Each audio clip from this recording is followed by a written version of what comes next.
Let's take a closer look now at the role the international community plays when tense situations build up like what we are seeing play out in Ukraine. For that, I had a special guest weigh in earlier.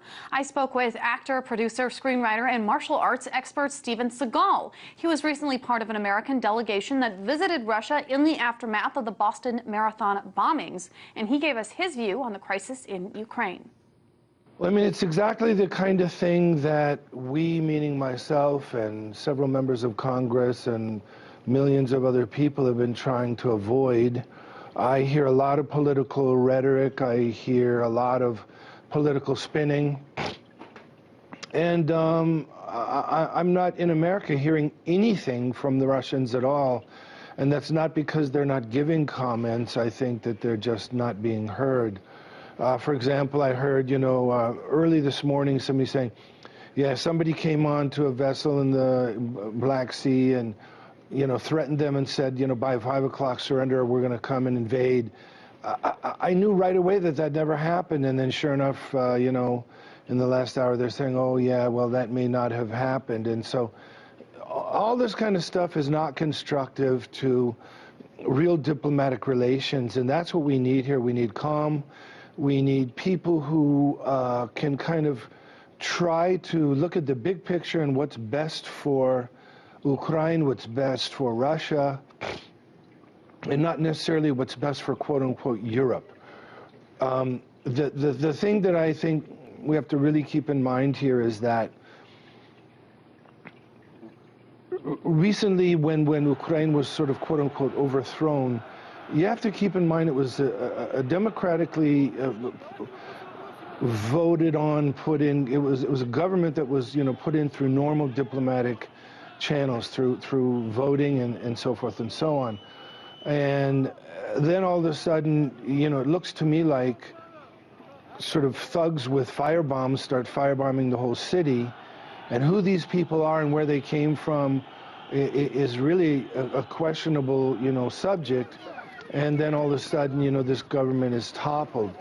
I certainly think that, that there is the point of why couldn't they have, sort of used proper diplomatic means to change the government, which is what we always hope for. And,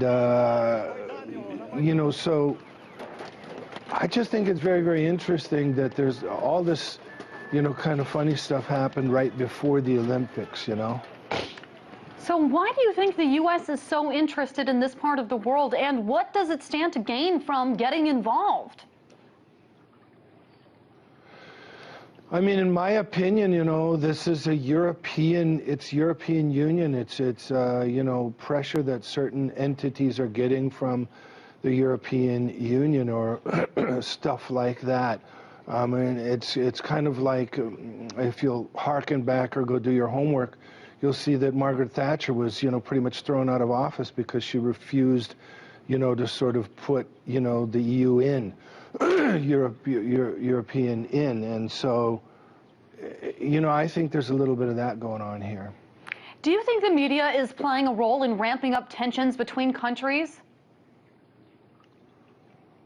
I do. Well, yes, I do. I think, the example I just gave a minute ago is a perfect example. There's, I'll give you another example. On supposedly, quote-unquote, respectable news channels, they keep saying, just like when Russia attacked Georgia. Really? How about telling the truth? Didn't Georgia attack Russia? And didn't Russia retaliate? Isn't that the truth? Maybe people should either do their homework or stop just, saying what they're told to say.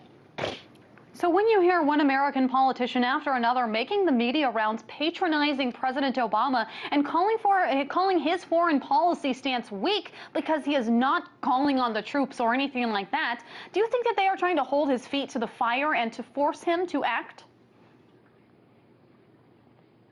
I think this is a very dangerous stance to take, and it's a very dangerous game to play. Nobody should be criticizing Obama for not taking military action. Are they crazy?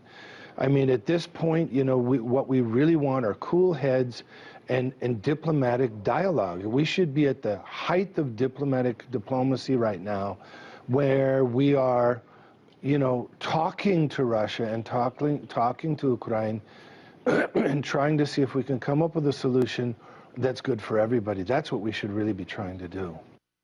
That was actor Steven Seagal. Now,